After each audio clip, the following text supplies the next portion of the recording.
Shalom, bersama saya Jerry Pais, kita ngobrol lagi di Mesbah Petra Podcast.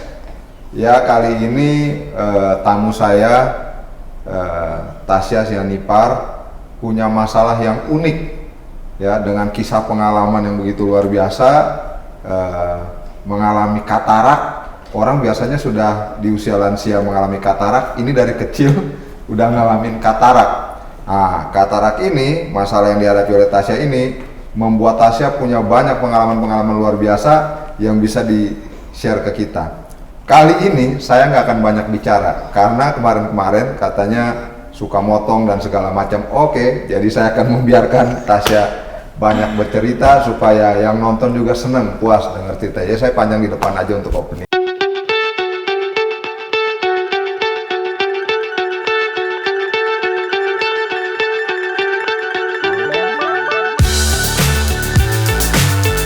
Saya silakan perkenalkan diri.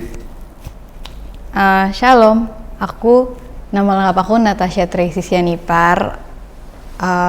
Umur aku 22 tahun, hampir 23 tahun. Terus kayak tadi udah dibilang di awal, aku emang kena katarak di usia 1 tahun kurang, hampir 1 tahun. Jadi waktu itu awalnya aku kena step kejang gitu, panas tinggi sampai kejang-kejang. Terus emang biasanya anak-anak yang kena hal itu tuh buat mereka jadi punya masalah gitu seringannya, karena mereka kan kayak keguncang gitu ya syarafnya gitu. Jadi kalau ke aku kenanya di mata, kenanya katarak. Cuma waktu itu karena memang masalah finansial di keluarga aku nggak bisa langsung dioperasi. Jadi menunggu ada biayanya, akhirnya aku telat dioperasi lah. Kayak umur 1 tahunan gitu, baru 1 tahun lebih baru bisa dioperasi setelah ketemu biayanya. Gitu. Terus ternyata pas aku dioperasi itu udah terlambat. Lensa matanya udah rusak, jadi harus diganti sama lensa buatan yang mungkin kalau di zaman sekarang tuh kita kenal soft lens. Nah, itu lensa yang aku pakai juga, tapi kalau lensa yang aku pakai itu ditanam, dia bisa menyatu sama tubuh kita gitu. Ya udah, sejak itu dioperasi, tapi memang karena itu lensanya diganti, ya buatan manusia sama buatan Tuhan kan nggak mungkin 100% sama. Iya, jadi ada kelemahan-kelemahannya. Salah satu kelemahannya? Atau kelemahannya ya aku nggak bisa ngelihat senormal orang-orang yang nggak punya penyakit kayak aku. Aku pakai kacamata minus plus silinder dari aku kecil. Jadi kacamatanya udah tebel banget, yang di bawahnya udah ada buletannya untuk baca itu. Dari aku kecil banget. Terus ya itu, aku bahkan mungkin karena keterlambatan operasi tadi, kayak kerusakannya bertambah. Dulu kayak mamaku tuh bilang aku tuh bener-bener hampir nggak bisa ngeliat gitu. Jadi yang bener-bener jalannya tuh harus megang-megang dinding. Aku nggak bisa kenalin mama aku. Mostly aku kenalin orang tuh dari suaranya mereka. Jadi kalau misalnya ada Jemaat Petra atau siapa yang ketemu aku terus aku nggak hai duluan dari jauh gitu, maaf. Bukan karena aku sombong, tapi emang ya terbatas gitu. Kamu bisa gambarin nggak sih, Tas? Itu nggak bisa ngelihatnya tuh berapa persen? Maksudnya samar-samar banget atau ada jarak tertentu terus kamu bisa ngelihat gitu? Ada jarak tertentu, kayak kalau misalnya kita kayak gini nih, aku bisa lihat jelas. Tapi kalau udah di depan pintu sana atau di Mas Dito deh nih, itu aku udah nggak, mukanya udah blur gitu, udah nggak kelihatan. Kan kayak Pastor Graham tuh, dibilang kan dia kayak ngelihat kayak di lubang gitu, kayak ada lubang di matanya. Kamu gitu atau enggak? Enggak, cuma blur aja. Kayak ya mukanya nggak, gimana ya, blur gitu. Kayak misalkan kamera nih kurang fokus ya kan, jadinya blur. gitu. Oke. Itu. Itu operasi umur 1 tahun tadi? Iya, kayak 1 tahunan, 1 tahun setengah atau 1 tahun. Oke. Terus setelah itu perkembangannya? Ya udah, setelah itu aku pakai kacamata, kontrol terus ke dokter, terus ya orang tua aku ya berusaha supaya aku bisa gimana nih supaya dia tuh normal lagi. Jadi dari kecil kayak kata-kata ini anak ntar gedenya gimana ya, itu tuh udah ada banget dari keluarga, dari temen-temennya orang tua aku. Gimana ya dia gedenya gitu. Terus waktu itu ke dokter tuh semuanya menyatakan ya aku nggak bisa sekolah umum, memang harus masuk SLB. Waktu itu sampai udah hampir banyak banget rumah sakit mata yang aku datengin, tapi waktu itu aku di Aini nama rumah sakitnya. Iya tahu. Sama Profesor Dr. Lumongga, aku nggak tahu sekarang dia masih ada apa enggak. Kalau itu aja dia udah tua banget. Itu udah profesor, terus dia kayak ya udah saya ini udah profesor loh. Anak bapak sama ibu nih tidak bisa melihat, jadi ya jangan dipaksa gitu. Ya kalau ditaruh di sekolah umum kasihan orang dia nggak ngelihat gitu. Jadi nggak bisa ngelihat tuh udah vonis gitu ya? Iya, ya dengan jarak aku ngeliat yang tadi tuh aku kan pada waktu itu aku memang belum percaya Tuhan Yesus gitu. Jadi emang ya tadi pegang-pegang tembok nggak bisa ngelihat ya kan, kalau masuk sekolah umum rasanya nggak mungkin banget gitu. Jadi ya udah dia bahkan sampai ngasih, ini saya punya link, kalau bapak sama ibu mau bisa pakai link ini, nanti jadinya biaya sekolah SLB itu lebih murah, yang penting saya sekolah gitu. Tapi orang tua aku tuh nggak mau gitu emang, tapi masih ya udahlah, emang waktu itu aku belum di usia sekolah juga, tapi kan 2 tahun lagi nih kalau nggak salah waktu itu harus sekolah harusnya. Aku juga takut banget sekolah pada waktu itu, kayak takut aja gitu. Aku kemana-mana tuh harus sama ibu temenin, sampai akhirnya 2007 keluarga aku dimenangkan sama Tuhan, dan aku kayak punya pengalaman spiritual yang jujur banget aku sebenarnya nggak terlalu inget banget.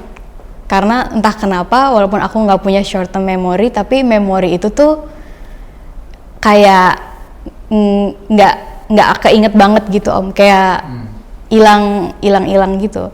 Tapi waktu itu mama aku cerita kayak di umur aku 6 tahun apa 7 tahun itu aku ngeliat Tuhan Yesus.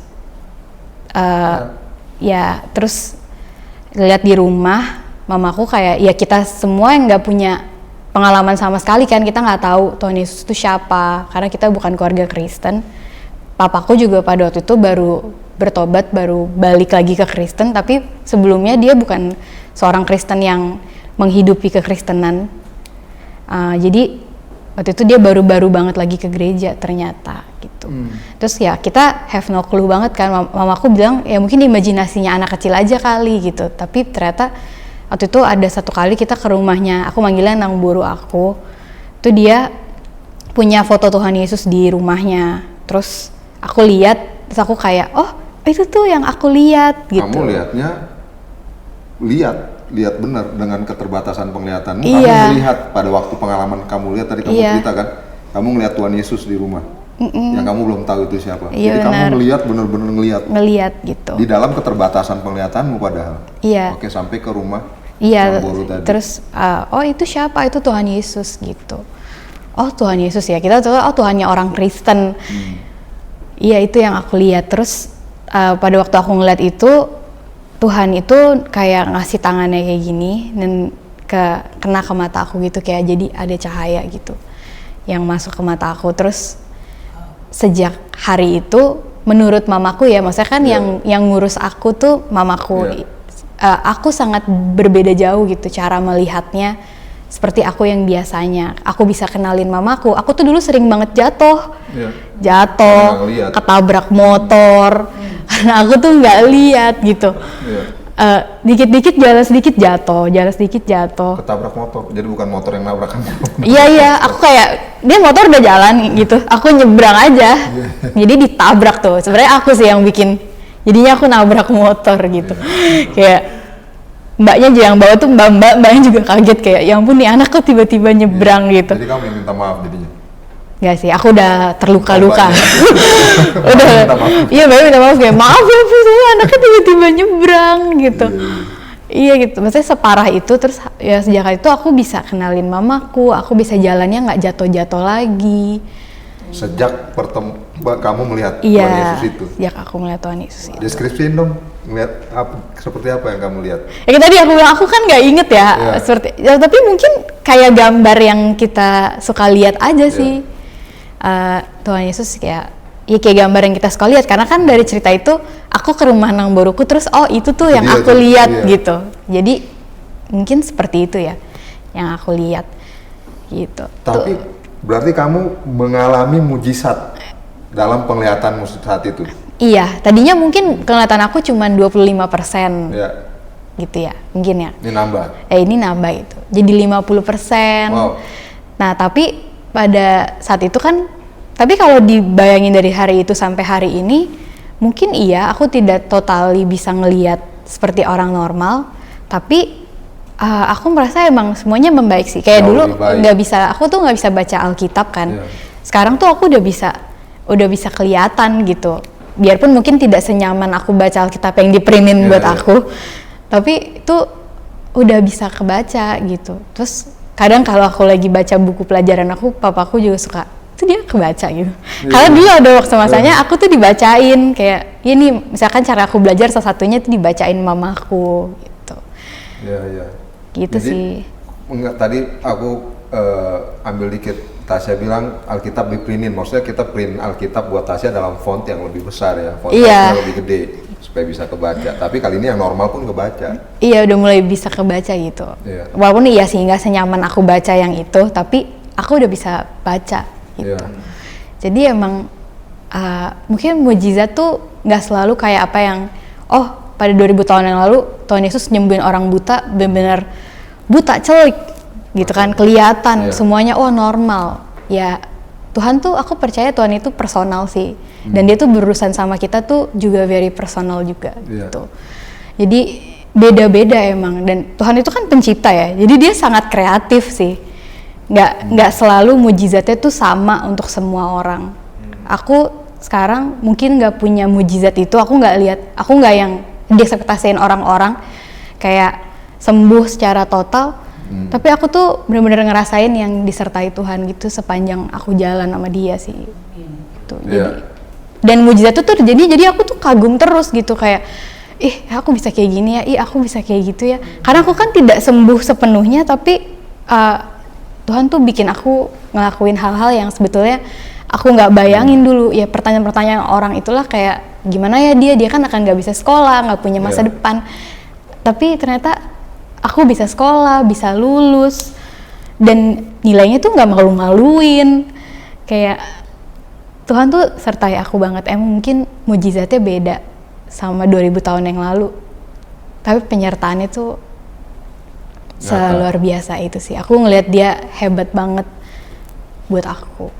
Oke, Tasya, kamu ngomongin soal sekolah, yang tadinya kamu takut banget soal sekolah, lalu sekarang penglihatanmu jauh lebih baik, yang sebelumnya divonis untuk kamu harusnya masuk sekolah luar biasa, tapi ternyata faktanya nggak gitu kan? Kamu menyelesaikan sekolah formalmu dengan Benar. baik, bukan di sekolah luar biasa. Betul. Ceritain dong. 2008 kayaknya aku masuk SD, itu sebetulnya udah telat 2 tahun. Jadi aku seangkatan sama angkatannya adik aku sebetulnya. Tapi waktu itu yang bikin aku mau ke sekolah ya karena teman-teman aku semuanya sekolah. Dan emang pada saat itu ya oke deh, akhirnya aku berani. Orang-orang nanya, kenapa sih kok nggak sekolah? Karena kan aku sebenarnya mau dikategorikan kemana nih? Ke orang normal ya setengah, ke orang buta pun aku juga nggak buta. Makanya kalau ya lo coba belajar sama orang disabilitas, aku bingung karena mereka pasti nanya kan, disabilitas itu kan jelas. Lo kenapa nggak bisa lihat, nggak bisa dengar, nggak bisa jalan? Aku bisa semuanya. Iya. Tapi mungkin ke orang normal pun ya tidak senormal orang normal. Jadi sebenarnya bingung nih. Tapi aku tuh dari dulu emang pengen hidup senormal mungkin aja sih. Jadi karena aku memang bergaulnya sama teman-teman aku yang sehat, yang gak apa-apa, jadi aku pengen kayak mereka, pengen sekolah. Yaudah aku pergi ke sekolah, masuk SD negeri waktu itu. Menakutkan banget, tapi emang orang tua aku tuh yang benar-benar selalu support aku, yang mereka tuh nyamperin guru aku terus bilang, anak kita nih kayak gini, ada masalah ini. Jadi tolong ya Bu duduknya di depan gitu. Ya duduk di depan pun nggak kelihatan juga tetap. Jadi cara aku belajar tuh aku minta tolong guruku, aku bolak-balik di ke meja guru, Bu itu tulisannya apa sih kalau di papan tulis, karena emang nggak kelihatan kan. Tapi kalau di buku-buku cetak gitu ya emang aku bisa baca sendiri. Tapi kalau dia nulis di papan tulis tuh ya aku harus nanya ke guru gitu. Bolak-balik ke meja guru itu di kelas 1 dan itu masih dipahami karena kan emang masih kelas 1 ya. Ada orang yang masih belum bisa baca, belum bisa nulis. Jadi emang gurunya masih sabar banget nih. Masih sabar banget di guru kelas 1. Iya, tapi di samping itu pun banyak banget bullying yang aku dapat juga. Jadi kan kamu ngalamin bully. Iya, tahun pertama aku masuk SD itu tahun pertama aku jadi tahun kedua aku jadi Kristen. Dan itu salibnya langsung dapat, maksudnya aku dibully banget secara agama karena aku sangat minoritas, aku sendiri yang beda agama di kelas itu. Dan ya teman-teman aku tuh, dan karena mamaku pada saat itu, bahkan sampai sekarang ya, dia tuh sangat penginjilan banget gitu. Jadi cerita nih ke orang tuanya temen aku kayak, aku nih dari Muslim loh, aku pindah ke Kristen loh, gini pengalamannya gini. Terus mamanya kan cerita ke anak-anaknya kan. Nah anak-anaknya jadi ngebully aku kayak, kenapa lo pindah, kenapa gini. Dan ya udah sepanjang aku SD itu ya aku dibully karena agama juga. Jatuhnya sepanjang aku SD itu banyaknya di kelas 1 itu ya buliannya memang karena agama sih, bukan karena fisik aku. Karena aku kan belum dapetin teman aku nih, aku masih nanya sama guru aku. Jadi ya mereka ngebully aku kayak kalau mau pelajaran agama nggak boleh pulang. Harusnya kan aku boleh pulang gitu. Terus dipaksa belajar agama kayak ya udah lo pindah aja, balik aja ke agama ini gitu. Kelas 1 tuh ya? Kelas 1, dan ya udah hari itu kayak wah sekolah tuh bener-bener hells banget deh buat aku, kayak tiap kali aku masuk sekolah tuh, aku sekolah Senin sampai Sabtu kan, tuh aku sedih banget kayak aduh nggak punya temen. Terus jadi kalau udah hari Minggu tuh seneng banget karena mau ke Petra gitu, mau ketemu teman-teman aku. Iya, jadi di awal pertemanan aku tuh emang aku ditolak banget, dan maksudnya aku sudah mengampuni semuanya hari ini, tapi itu memang berpengaruh sih. Ya kayak kepercayaan diri aku untuk pendekatan sama orang, terutama kayak aku selalu takut, kenapa ntar gue ditolak nggak ya kalau gue nyapa duluan, ntar gue ditolak nggak ya kalau sama orang baru, kayak gitu. Karena emang ditolak itu kayak parah dia, sampai meja aku diludahin, terus aku disuruh pegang ludahnya teman aku gitu. Terus itu yang gitu, aku tuh cowok kayak namanya nggak usah sebut namanya. Anto apa siapa kau bilang bukan? Ya kan, itulah kayak terus banyak deh kayak pokoknya aku ngelakuin apa aja salah. Di SD itu aku baru punya temen di kelas 4 SD. Itu aku punya 2 temen. Kelas 4? Iya, kelas 4. Kamu udah langsung ke kelas 4, kelas 2, kelas 3 ngalamin hal yang sama juga? Kelas 2, kelas 3 nggak separah itu lagi. Kalau bullying yang karena agama itu di kelas 1 parah banget, di kelas 2 membaik. Tapi aku bersyukur sih karena bullying itu aku jadi karena mereka kan banyak pertanyaan ya ke aku. Yesus tuh siapa? Kenapa lo pilih ikut Yesus gini-gini? Nah itu padahal aku juga baru jadi Kristen kan. Jadi yang aku tahu juga baru sebatas yang diajarin di sekolah minggu, sedikit sekali. Tapi aku jadi baca Alkitab tuh jujur karena itu. Aku baca Alkitab setiap hari, aku cari tahu, aku harus tahu firman Tuhan nih supaya aku bisa ngejelasin ke mereka gitu. Wah, luar biasa. Ya itu hal positifnya sih dari bully yang aku dapat karena agama. Terus ya udah di kelas 2, kelas 3 oke. Nah di kelas 4 ini kan tadi aku bilang gurunya kelas 1 masih sabar ya, karena kelas 2 pun masih lumayan sabar.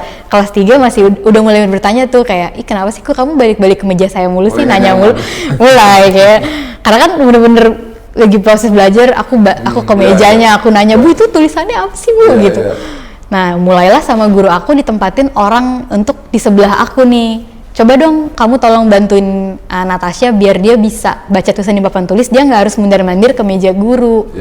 Ya udah aku mulai tuh, teman-teman aku ditaruh 1 buat nemenin aku bacain tulisannya ya. Dan ya itu mulai nih teman aku ngerasa kayak, kok beban banget ya gue jadi harus ngurusin dia gitu.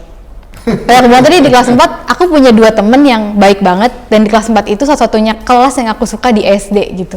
Karena aku punya temen, tapi parahnya kelas 5 mereka berdua pindah sekolah. Oh ya? Iya, jadi kelas 4 aku punya temen 2, di Yang kelas sangat 5, nolong kamu. ya itu mereka baik banget kayak, ya udah lo kenapa nggak kelihatannya apa, oke dibantuin. Dibantu. Dan berteman sekali gitu, yang Iya. aku sering main ke rumahnya, ngerasain lah Bersahabat. punya temen gitu, kayak jadi bertiga nih, aku dari yang sendirian dibully jadi bertiga, terus mereka pindah sekolah di tahun yang sama, di kelas 5. Di kelas 5 kayak, oh no, aku sendiri lagi. Oke, cerita kelas 5-nya. Nah, tapi di kelas 5 itu aku ketemu sama guru aku yang sangat baik gitu, yang dia udah dijelasin kondisi aku, terus dia bener-bener ngebantuin aku. Oke, kamu nggak bisanya di mana, kamu ininya kenapa, gitu. Dan itu guru baik banget sih sama aku gitu. Dia, ya itu positifnya di kelas 5 gitu. Walaupun aku udah kehilangan teman-teman aku yang 2 tadi. Iya itu sih, itu SD. Ya udah kelas 6. Kelas 1 sampai kelas 6 prestasi akademikmu bagaimana? Aku peringkat, puji Tuhan. Dari kelas 1? Dari kelas 1 itu 10, kelas 2 aku 3. Wow. Kelas 4 ya itu tadi karena kebanyakan berteman, negatifnya jadi kayaknya kurang belajar ya. Jadi ya udah agak turun. Kelas 5 tuh aku sampai dapat peringkat 1 waktu itu. Dan waktu itu kan di negeri ya, jadi anak-anaknya tuh ambis banget yang oke, aku mau jadi yang paling pinter gitu. Terus kayak dapat peringkat 1. Ya itu kayak ya puji Tuhan gitu. Kelas 6 ya lumayan sih gitu. Cuman kan pas UN emang kalau nilai UN tuh kita suka hah gitu ya. Ya biasa aja sih nilai UN aku, nggak 30 sempurna. Iya. Kamu selesaikan dengan baik kelas 1 sampai kelas 6. Iya. Oke, proses masuk ke SMP Tasya. Masuk ke SMP takut banget waktu itu, aku bener-bener sampai semua orang kan ngincernya masuk negeri ya, karena aku dari SD negeri harusnya ke SMP negeri dong. Tapi waktu itu aku takut banget, aku ngerasa gue nggak mau lagi SMP negeri, nanti gue ketemu lagi sama teman-teman gue ini. Iya, pokoknya aku mau swasta yang Kristen, maksudnya yang agama Kristennya tuh ada. Ya udah, waktu itu masuk ke sekolah yang tidak negeri. Waktu itu orang tua aku, ya udah kalau nem kamu cukup ke negeri, tapi ke negeri ya gitu. Iya, dan waktu itu parah sih, aku sampai berdoa kayak semoga nem aku nggak cukup ke negeri. Karena aku bener-bener, aku udah tahu kayak teman-teman aku nih bahkan ada yang sampai siap untuk bayar bangku juga, nggak apa-apa deh kalau emang harus bayar gitu biar bisa masuk negeri. Pokoknya ya udah, tapi Tuhan kabulin, nggak, nem aku nggak cukup untuk masuk ke negeri. Terjadi lah itu. Terjadi. Akhirnya aku masuk SMP swasta. Aku pikir hidupku akan membaik nih, karena kan udah banyak nih orang-orang Kristennya gitu. Ternyata enggak juga. Enggak ada yang membaik. Tetap aja aku tetap aja jadi aku yang nggak punya teman. Aku nggak tahu kenapa ya, kayaknya orang susah ya suka sama aku. Kayak padahal gue tuh diem, nggak banyak urusan, tapi kayak ada-ada aja. Ya udah, terus di SMP mungkin yang aku sadar pertama adalah ya, oh ternyata aku tuh nggak normal. Karena sama ini aku tahu nih emang aku beda kan, tapi aku selalu denial gitu, kayak enggak kok, aku normal-normal aja kok, aku nggak apa-apa gitu. Emang kenapa, kayak aku kan banyak juga orang pakai kacamata gitu. Tapi ya di SMP teman-teman aku mulai yang kayak ada yang ngasihanin aku, yang bilang kayak kasihan ya kamu gitu dengan semua keadaan aku. Dan itu berat sih, karena aku ngerasa jadi ternyata aku beda ya di antara teman-teman aku yang lain. Dan aku emang di fase itu mungkin nggak bisa terima aja gitu, kayak beda.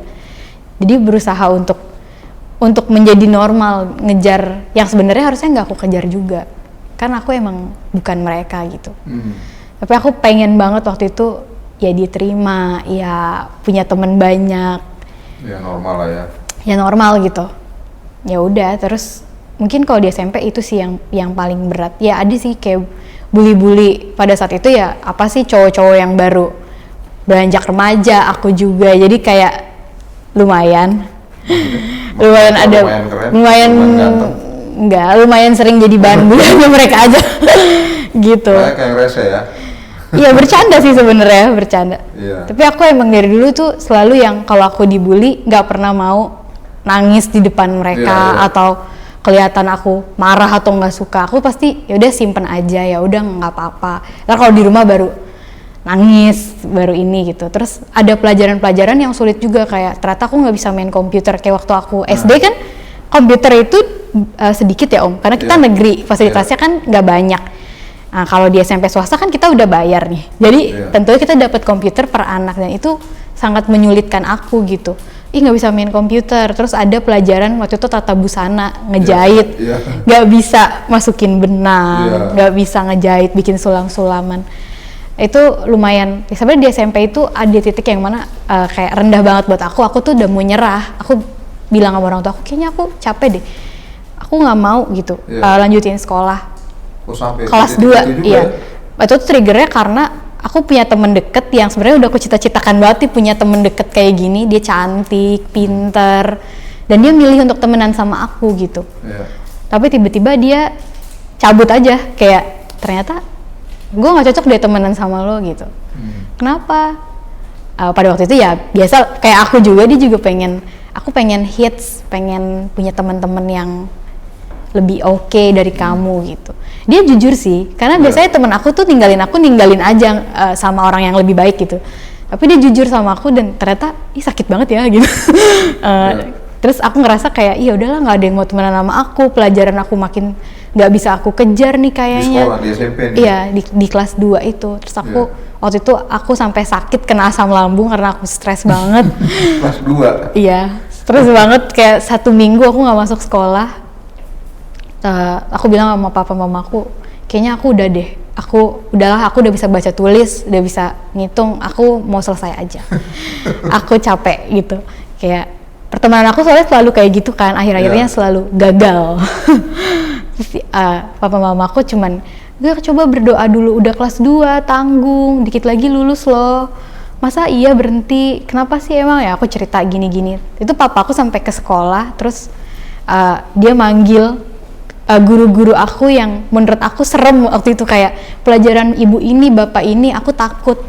Itu papaku ke sekolah terus bilang, boleh nggak saya ketemu sama guru-guru ini dan menjelaskan situasi aku. Jadi emang dari dulu aku tuh yang nyelesain masalah aku selalu orang tua aku sih, yang menjelaskan keadaan aku, yang nyelesain masalah aku. Itu sampai di SMP itu memang masih mereka. Terus ternyata guru-guru aku bisa menerima kok, nggak apa-apa gitu. Ya udah, tapi aku tetap nggak mau yang aku lulus asal lulus aja. Aku tetap harus, ya udah Bu, kalau misalnya saya nggak bisa ngejahit, aku minta tolong mamaku jahitin, aku pinjem punya temen aku. Terus jadi mamaku yang jahit. Tapi aku bilang sama guru aku, ini bukan saya yang jahit ya Bu, ini mama saya yang jahit, tapi saya mau ngumpulin tugas yang sama temen saya. Baik lagi karena tadi aku maunya aku hidup senormal mungkin dan seadil mungkin. Aku nggak mau ada kata-kata, dia mah dispesialin tuh sama guru, makanya dia lulus. Aku mau bener-bener kalau aku lulus, aku lulusnya sama teman-teman aku, dengan perjuangan yang sama juga gitu. Ya udah, itu aku kejar sih, kayak catatan aku nyatet pas istirahat, hari Sabtu aku ngerjain tugas yang numpuk karena aku nggak kelihatan. Di rumah ngerjain ya berarti? Iya, di rumah. Kalau aku emang udah nggak bisa banget komputer, biasanya aku minta bintang buat coba ketikin dong. Jadi emang aku lulus tuh dengan bantuan banyak sekali orang gitu. Aku pikir ya udahlah, aku lulus SMP, oke deh. Udah gitu aku bisa bebas, maksudnya mamaku, papaku nggak apa-apa deh Kak kalau kamu nggak mau lanjutin lagi SMA gitu, karena mereka kasihan banget ngeliat aku yang udah stres sampai kena asam lambung seminggu itu. Kalau kamu nanti selesai SMP nggak mau lanjut SMA, nggak apa-apa, kamu ambil aja yang kamu suka, misalnya kamu suka nyanyi, ya udah coba les nyanyi atau apa gitu, kayak coba cari, kalaupun tidak sekolah normal nggak apa-apa. Tapi ternyata waktu itu aku konseling juga sama guru BK aku, sama aja dulu orang di gereja ini juga, kakakku Kaleni. Terus kayak semua orang yang aku konseling tuh selalu bilang, terus kamu kalau nggak sekolah mau ngapain? Kamu tuh masih bisa kok. Aku bilang, tapi aku udah nggak percaya lagi sama diri aku, kayaknya aku udah nggak bisa deh, kayaknya udah batas kekuatan aku deh. Ya kamu emang nggak bisa, tapi kan Tuhan bisa gitu. Jangan andelin kekuatan sendiri, coba tanya dulu sama Tuhan. Dan waktu itu sangat clear buat aku, yang Tuhan bilang adalah masuk SMK. Itu mungkin pertama kali dalam hidup aku, umur 17 tahun, aku ambil keputusan untuk hidup aku sendiri. Tadi aku bilang orang tua aku selalu selesaiin masalah aku, bahkan selalu ambil keputusan buat aku juga. Tapi di tahun itu sebenarnya keputusan mereka adalah ya kamu nggak sekolah aja, atau kalaupun mau sekolah masuk SMA. Tapi aku bilang nggak, aku mau masuk SMK. yakin itu kan ada PKL-nya gini-gini. Nggak, aku mau masuk SMK. Nah, waktu itu ada quotes yang aku dapat, lebih baik mencoba dan gagal daripada gagal tanpa pernah mencoba gitu. Jadi tapi kamu kalau gagal di SMK nggak apa-apa, yang penting aku udah nyoba dulu. Aku udah nyoba yang terbaik yang aku bisa gitu. Dan emang saat itu mungkin pertama kalinya aku clear banget denger kayak ya SMK gitu. Kamu selesaikan SMP-mu, prestasi akademikmu ada di situ? Kamu nggak peringkat-peringkat lagi gak? Peringkat juga. Keren. Kelas 7 sih. Kelas 7 ya? Kelas 7 tuh? Kelas 1. Kelas 1. Kelas 2 kayaknya masih kelas 8, lumayan ya. Kelas 9 balik lagi, di kelas 9 itu aku ternyata punya temen. Dan kayaknya memang aku lihat kalau aku punya temen nih aku suka ikutin temen aku gitu. Temen aku ini agak mager. Jadi jadi kita mager lah. Iya, itu seru sih, tapi di pengalaman kelas 9 itu seru sih. Maksudnya kayak agak mager, terus pernah cabut juga. Maksudnya cabut PM, bukan cabut sekolah, kayak ada pendalaman materi. Itu mungkin pertama dan terakhir aku nakal, kayak maksudnya nakal yang sama dengan orang banyak. Kayak kita sekelas waktu itu udah bener-bener gak ada kekuatan mau pendalaman materi buat UN, lempar tas dari jendela rame-rame, terus ke bawah, kita pulang. Sekelas karena sekelas ngelakuin itu aku jadi oke, gue mau nyoba. Nah itu parah sih, tapi jangan dicontoh karena udahnya aku ngerasa gila gue buruk banget, nggak boleh kayak gini, parah. Besoknya aku takut sampai kayak udah gak masuk sekolah, aku nggak mau dihukum. Soalnya kan cuma 1 kali, coba kalau sering udah gak ngerasa buruk banget. Iya bener sih. Itu kayak, tapi nggak apa-apa, maksudnya itu pengalaman hidup kan, kayak nakal sekali, oke lah. Gitu. Ya udah masuk SMK. Nah, masuk SMK. Jadi akhirnya kamu selesaikan SMP-mu dengan baik, kamu masuk SMK. Iya, itu bener-bener aku ke sekolah sendiri, ambil formulir sendiri, aku ketemu guru. Iya, biasanya kan itu orang tua aku yang lakuin kan. Kali itu aku mau ke sekolahnya sendiri. Aku mau kenalan sama guru aku sendiri. Aku pokoknya ambil formulir sendiri. Semuanya aku coba lakuin sendiri gitu. Karena itu kan keputusan pertama aku kan, yang mungkin berbeda sama yang orang tua aku mau gitu. Ya udah, tapi kalau emang kamu maunya gitu ya udah. Ya udah, tapi akhirnya aku diterima masuk SMK itu, ambil jurusan administrasi perkantoran gitu. Padahal sebenarnya aku tadinya maunya perhotelan, cuman papaku kayaknya kalau perhotelan enggak deh gitu. Kayaknya nggak suka ngeliat aku kerja di hotel. Ya gitulah, worry apa. Ya udah, akhirnya perkantoran. Dan sangat dipimpin Tuhan sih, maksudnya. Iya, sangat dipimpin sangat Tuhan. Banget. Karena aku dari kelas 10 sampai 12 tuh puji Tuhan nggak keluar dari 10 besar. Oh ya? Iya. Waktu itu yang paling tingginya aku peringkat 3 apa 4. Di kelas? Di kelas aku. Enggak, di kelas berapa? Peringkat di kelas berapa ya? 2 kayaknya. Oke. 2. Soalnya sampai kelas 3 tuh aku termasuk ya 5 orang yang dianggap pintar lah gitu di kelas aku gitu. Dan aku memang dapat teman-teman, nggak dapat teman-teman deket banget balik lagi, tapi pada saat itu aku udah ngerti bahwa oh ya, kadang ada pertemanan yang kita tuh nggak harus pakai hati banget gitu. Maksudnya ya udah benefit aja gitu. Lalu misalkan temen aku pinjemin aku catatan, oh ya udah aku pinjemin, kasih dia jawaban gitu, misalkan tugasnya. Dan ternyata ada pertemanan yang kayak gitu, dan buat aku pada saat itu works. Jadi aku nggak stres lagi kalau temen aku cabut. Kayak oh ya udah gitu. Kalau emang dia udah nemuin temen yang lebih baik dari aku, terus dia ninggalin aku, oh nggak apa-apa. Ya udah ya kita temenan aja. Tapi kalau emang lagi butuh gue lagi butuh lo, ya udah kita cari. Dan aku di situ nggak punya teman banyak juga.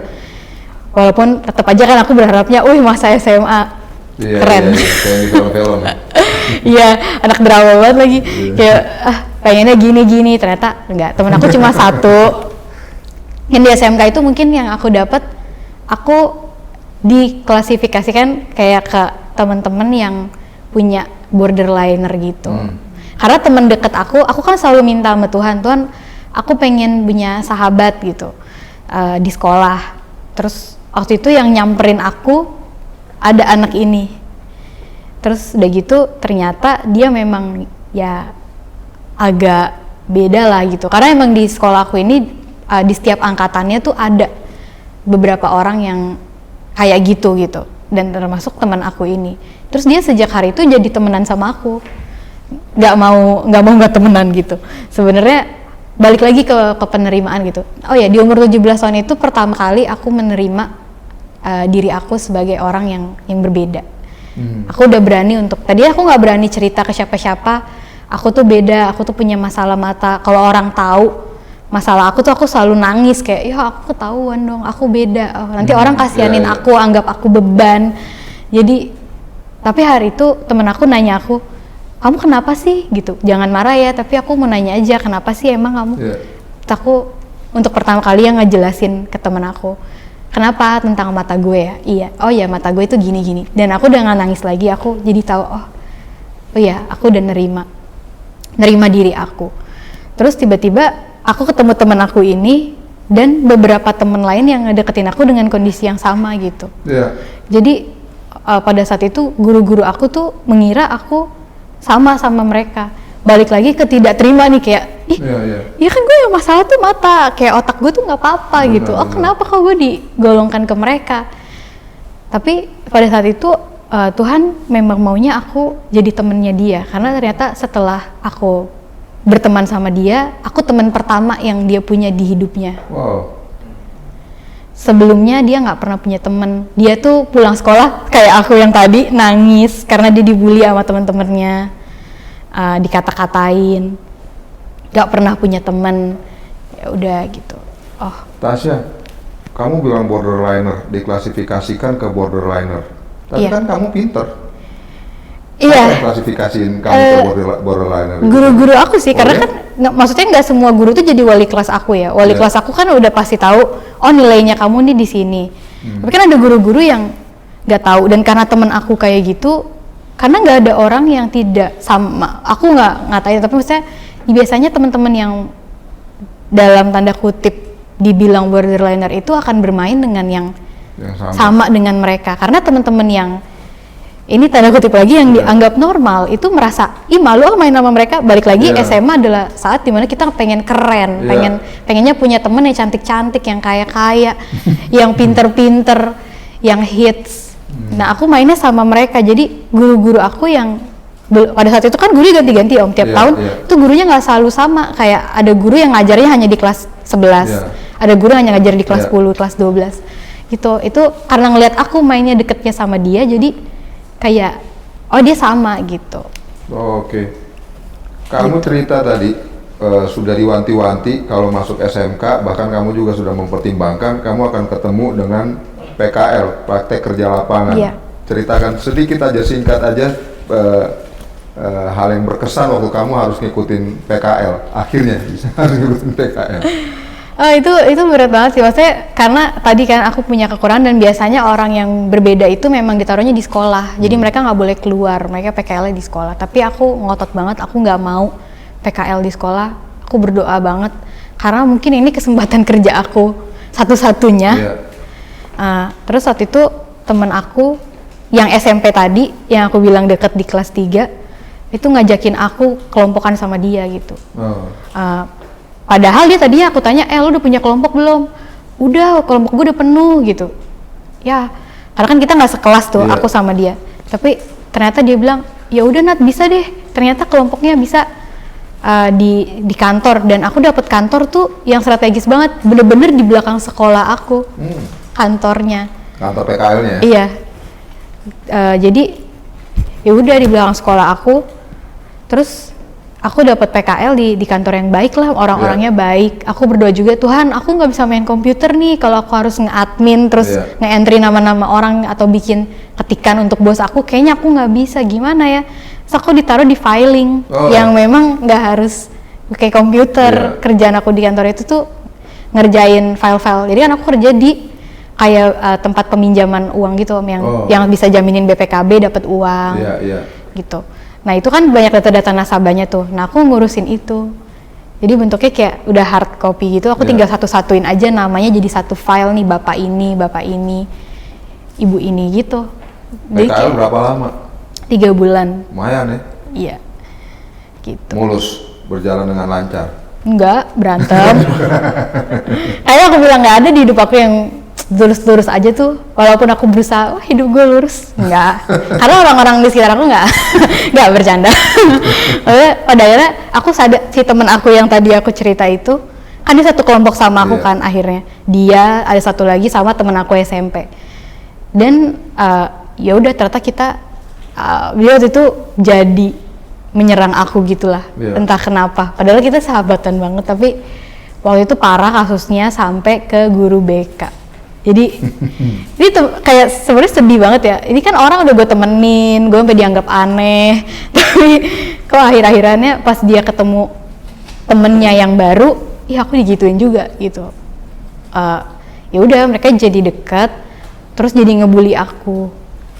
Tuh, ya udah akhirnya sampai ke guru BK aku. Karena waktu itu panjang banget sih ceritanya, kayak sampai mereka tuh bikin rekaman isinya pengancaman gitu buat aku, maki-maki aku di Facebook. Oh ya? Iya, kayak satu kelas aku, lu berantem ya sama dia, kenapa? Oh dia kok ngata-ngatain lo di Facebook gitu, dikirimin lah screenshotnya gitu.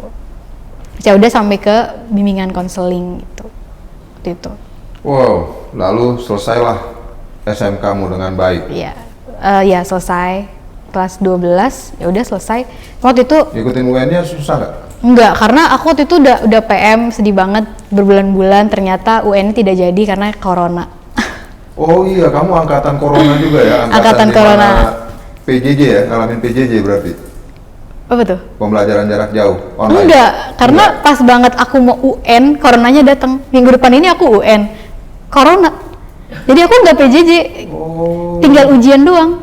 Tapi UN-nya gagal, jadi ya udah. Dia nggak share lo kali ya, nggak share live share gitu, jadi nggak tahu udah sampai mana, kamu nggak bisa tahu nyampe aja coronanya. Tapi itu ya, maksudnya itu penyertaan Tuhan juga, karena tiba-tiba kan UNBK aku SMP, aku bisa nih baca tulisan di komputer, karena kan UN kita UNBK kan sekarang. Nah di SMK itu, kok gue nggak bisa? Masa? Nggak kebaca nih tulisan. Serius? Iya, sampai temanku tuh bingung, si temanku yang SMP tadi itu akhirnya kan sekelas sama aku. Lah, kayaknya lu waktu SMP bisa download gitu. Iya, kenapa ya kok gue nggak bisa? Aduh, nilaiku mungkin buruk banget kalau aku UN tahun itu, karena emang nggak kebaca. Tapi keluar nilainya, lo tau berapa? Kan nggak jadi UN-nya. Oh iya, gara-gara corona ya? Iya, tiba-tiba aku udah pasrah kan, ya udahlah kalau nem gue hancur. Ya maksudnya kan aku 5 besar nih, kalau nem gue tahu 16 gitu kan, aduh sedih banget. Karena aku nggak kebaca itu kan, namanya kita nggak kebaca kan tebak-tebak jadinya mau jawab apa gitu kan. Udah pasti banyak salahnya. Ya udah aku berdoa, ya udah Tuhan, terserah Tuhan deh gitu. Kalau emang harus UN dan nilainya pas-pasan ya udah. Tahu tuh corona datang bener-bener seminggu sebelum UN. Sebelum aku UN itu corona, dan maaf siswa-siswi walaupun sudah PM, sudah semua sudah siap, tapi kita nggak bisa ke sekolah. Jadi kalian ujian dari rumah pakai handphone. Ya aku bisa baca. Oh, baru tahu ternyata corona datang karena Tuhan bela kamu ya. Samir saya hebat itu luar biasa. Iya. Luar biasa banget. Lolos. Jadi udah panik kan. Tapi aku nggak mau bilang sama siapa. Karena guruku juga udah bingung. Coba ditarik komputernya, layar. Setelah ditariknya kan nggak mungkin. Ya gimana gitu kan. Tetap aku kok nggak bisa ya Tuhan gitu. Ini gimana? Corona. Kayak ya ampun. Thank you corona. Kayak satu sisi sedih ya karena kita semua di lockdown, nggak bisa keluar. Tapi ya ampun Tuhan, Tuhan baik banget ya. Nilaiku jadi tetap bagus kan. Iya, lulus dengan nilai bagus. Iya, peringkat aku kelima waktu itu. Dan kalau aku keren. Kalau aku UN dengan UNBK, mungkin peringkat aku 50. Karena ceritanya lain itu. Iya, karena kan ya nggak kelihatan gimana gitu. Iya itu, maksudnya aku bilang makanya walaupun aku nggak ngalamin mujizat yang seperti diharapkan oleh aku dan mungkin keluarga aku, orang-orang yang sayang sama aku, tapi Tuhan tuh ada gitu, dan mujizatnya tuh terjadi buat aku setiap hari, yang aku sampai ya ampun Tuhan, makasih banyak ya aku bisa dapat nilai segini, aku lulus tuh karena kasih karunia Tuhan gitu, bukan karena kasih karunia guru-guru aku yang udahlah kasihan lah lulusin aja biarpun nilainya nggak sampai jongkok, tapi emang karena ya Tuhan tolongin aku gitu. Memang berat sih, maksudnya aku nangis udah bukan lagi, capek udah bukan, makanya udah pengen nyerah, pengen asam lambung tadi. Tapi dibentuk banget, dibentuk untuk ngampunin, bentuk untuk mengasihi, untuk terutama penerimaan sih, nerima. Mengampuni, mengasihi, dan menerima ya. penerimaan, menerima keadaan. Menerima keadaan aku, menerima keadaan. Maksudnya orang-orang di sekitar aku yang ya kayak teman-teman aku yang tadi tiba-tiba aku dapat sahabat teman deket yang kayak gitu. Iya. Tuh diajarin banget sama Tuhan sih, kayak ya terima gitu. Oke, sekarang kamu tuh lagi aku kirim untuk ngelayanin orang ini. Nggak suka, ya aku nggak suka Tuhan gitu kan. Aku kan maunya masuk ke kelompok yang ini gitu. Iya. Aku nyoba sih waktu itu, karena aku berantem sama dia, aku nyoba masuk ke kelompok yang cewek-cewek agak-agak hits lah, agak-agak Iya. di kelas aku cakep gitu. Tapi mereka nggak nyaman sama aku juga nggak nyaman sama cara mainnya. Jadi emang, oh ternyata nggak sih, bukan teman-teman yang kayak gini yang untuk aku. Karena nggak tahu kenapa, walaupun aku nggak pernah bikin branding image yang kayak aku alim apa gimana, orang tuh selalu menilai aku kayak gitu. Iya. Kayak aku pernah itu tadi, aku nyoba ke kantin lagi jam pelajaran, tapi nggak nyaman gitu. Kayak aku, naik yuk, kita udah mulai nih, udah masuk. Sampai temen aku, ya lo anak alim lo ajak bolos, lo gila ya kayak kayak gitu. Kayak iya ya, tapi nggak nyaman gitu.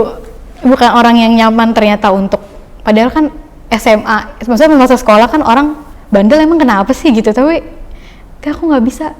Baik lagi karena aku tuh tahu banget aku jalannya tuh sama Tuhan. Jadi kalau Tuhan nanti, kalau gue nggak berkenan, Tuhan gak suka sama gue gimana ya, terus gue gimana gitu. Yeah. Jadi sebergantung itu gitu. Jadi aku bersyukur sih, maksudnya biarpun mujizatnya nggak terjadi kayak gitu, tapi aku bener-bener menghormati Tuhan, takut sama Tuhan, dan ngeliat Tuhan tuh pegang aku tuh Yeah. berlihat Keren. banget gitu. Ya mungkin aku nggak akan lihat kalau aku normal gitu. Iya. Aku selalu bilang kan, kalau Tasya ini atau yang lain yang ngalamin seperti Tasya yang sering dibully itu jauh lebih kuat dari kita semua.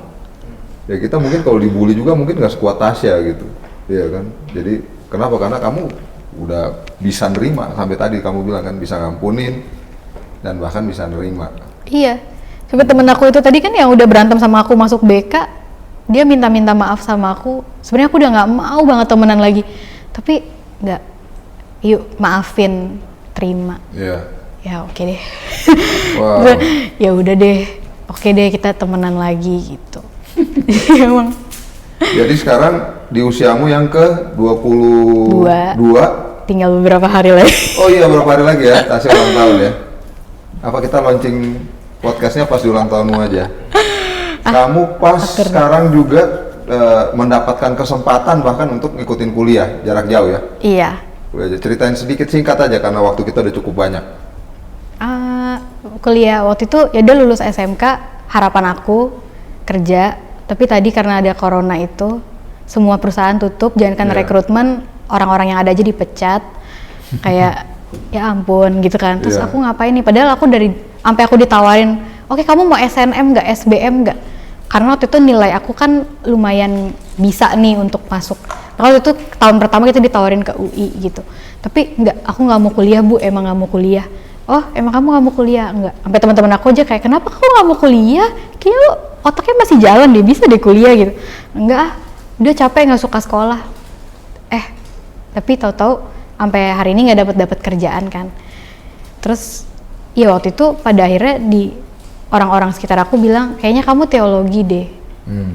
Aku nggak terima karena sebenarnya aku nggak mau masuk teologi. Sekolah teologi. Iya, balik lagi karena tadi kayaknya aku nggak teologi, nggak pendeta aja, image aku udah dibikin orang gitu.